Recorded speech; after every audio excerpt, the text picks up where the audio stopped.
ሰላም ጤና ይስጥልን ውድና የተከበራችሁ ቤተሰብ ዳጣ ቀጣይ ክፍል። በባለፈው ክፍል ላይ መድኃኒት የሰላምን ፀጉር ወስዳ ዲኤንኤ ምርመራ ለማድረግ እንግዲህ ወስዳ ወደ ቤቷ እንደሄደች ሁላችንም አይተናል። እናም ታዲያ መድኃኒት ቀጥላለች። ምጥን የውሃዬን ፀጉር ቆርጣና እንዲሁም ደግሞ ጥፍሯን ቆርጣ ስትወስድ አይቻለው ብላለች።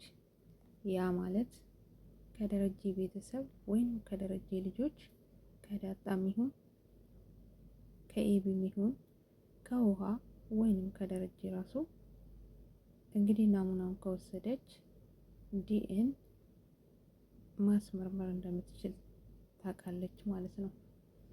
እናም ታዲያ መድኃኒት እሱን ነው ያደረገችው። ግን ደግሞ ባለፈው ክፍል ላይ ናታን ደረጀ ልኮት እንደው ከጉድ አውጣኝ መድኃኒት ይሁን ነገር አድርጋለች። ስለዚህ እንደምንም ሆነ ብለክ ቤትም ገብተ ቤትም ሆነ ቤትም ብቻ ከጉድ አውጣኝ ብሎታል።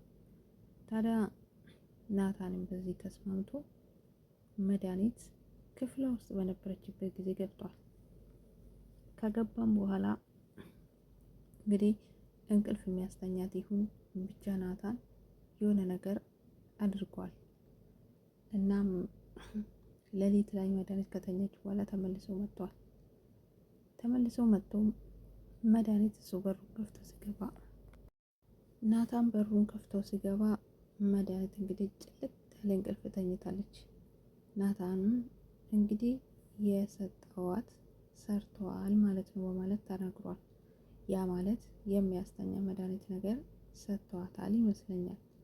ስለዚህ መድኃኒት ራሷን ጥላ ከተኛች በኋላ ክፍሏ ገብቷል። ናታን እንግዲህ ይሳካልኛል ማለት ነው ብሎ ተናግሯል። ናታን እንግዲህ በዛን ሰዓት ከገባ ምናልባት እሷ የወሰደችውን ፀጉር በራሱ በኩል በራሱ መንገድ እንደተለመደ ቀይሮባት ከወጣ መድኃኒት ምናልባት ውጤታማ አትሆንም ብዬ አስባለሁ። ነገር ግን ደግሞ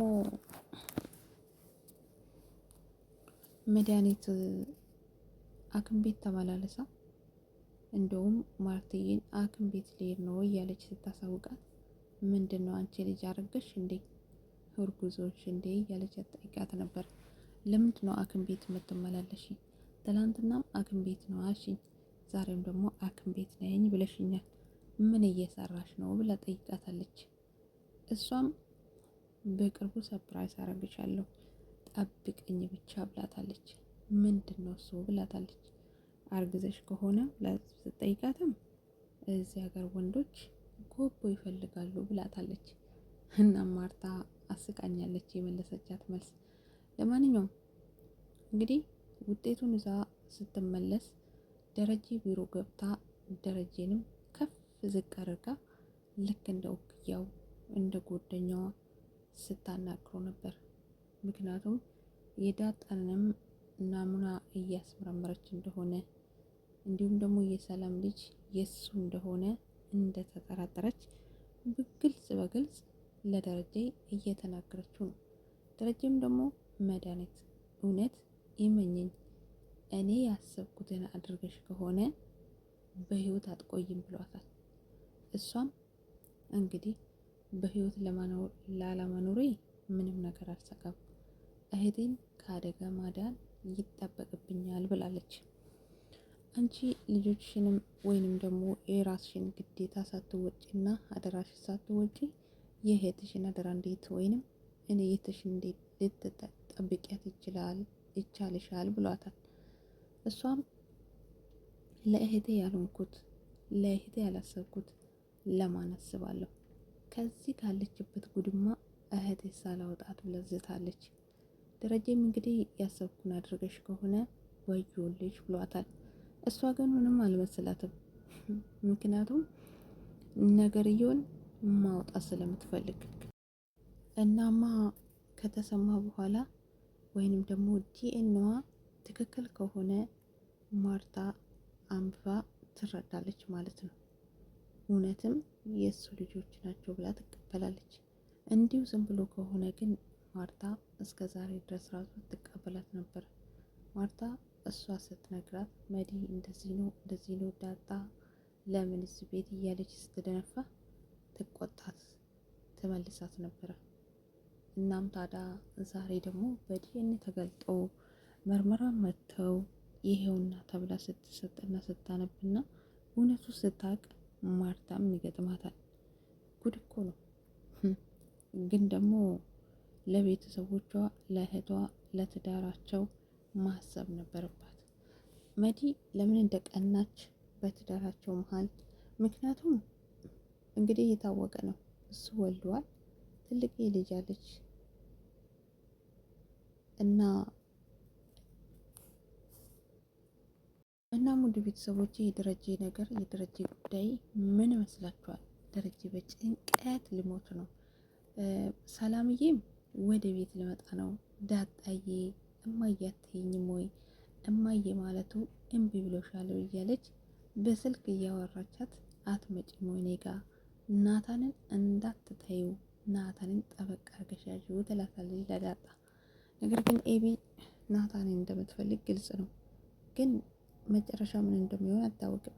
ኤቢ ግን አገባለው ማግባት አለብኝ እያለች ነው ምናልባት። እናም ታዲያ ኤቢ ምን ወስና ይሆን? ምን አይነት ውሳኔ ላይ ደርሳ ነው እንደዚህ አይነት ጥያቄ የጠየቀችው ወይንም ደግሞ አባቷንም የነገረችው? ምክንያቱም ናታን ዳጣ ይፋቀራሉ ብላ ነግረዋለች። አባቷ እንዲከላከል ነው ወይስ እንዲከለክላቸው ነው ወይስ ምን እንድላቸው ፈልጋ ነው? ምናልባት እንግዲህ በድንገት ደግሼ ፐርቸስተስ አርጌ ናታንን ቀለበት ያላደረግልኝ ካላገባኝ ያለው ብላ አስባ ይሁን አላቅም። እንደዛም ታደርጋለች ብዬ አላስብም። ምክንያቱም በራሷ በገዛ አፏ ለአባቷ ለደረጀ ናታንና ዳጣ እንደሚፋቀሩ እንግዲህ ሰምታው ነገር ተናግራለች።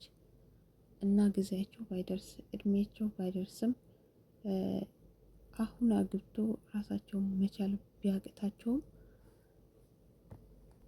ይቅርታ ውድ ቤተሰብ በመሀል አቋርጫለሁ።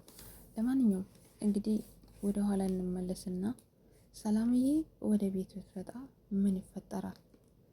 ዳጣ ግን እባክሽን ተረጂው፣ አባዬ ተጨንቋል፣ አባዬ በጣም እያሰበ ነው። አባዬ ብቻ አይደለም እማዬ ማርታም በጣም ተጨንቃለች። ምናልባት የእሱ ልጅ እንደሆንኩኝ አታውቅም ይሆናል፣ ነገር ግን ጥርጣሬ እያደረባት ነው፣ እየተጠራጠረች ነው።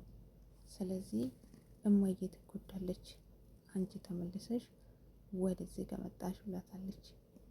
እንዲሁም ደግሞ ሰላምዬ መገገሟን አሁንም ቢሆን አላቆመችም። ወደ ቤት እመለሳለሁ፣ ወደ ቤት እመጣለሁ፣ መዲ አላስቀምጥ ብላኛለች፣ መዲ ችግር እያመጣችብኝ ነው ብላ ነግራት ነበረ። ነገር ግን ታያት፣ እሷን አትስሚያት፣ ዝም በያት እያለች እዛው ልጅቷ ወይ እንዳትወጣ ወይም እንዳትል አትራዳትም።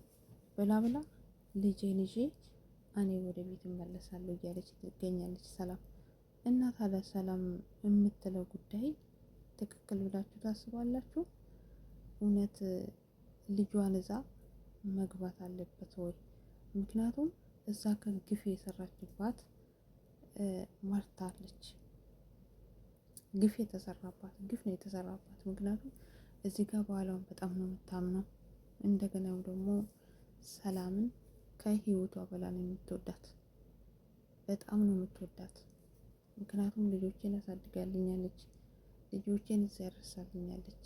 ስለዚህ ሰላም ማለት ለኔ ብላ ሁሌ ታነሳታለች። አሁንም ደግሞ የአክስቷ ቤት ይበቃል፣ ይሰለቻል ብሩ። ስለዚህ በዚህ ላይ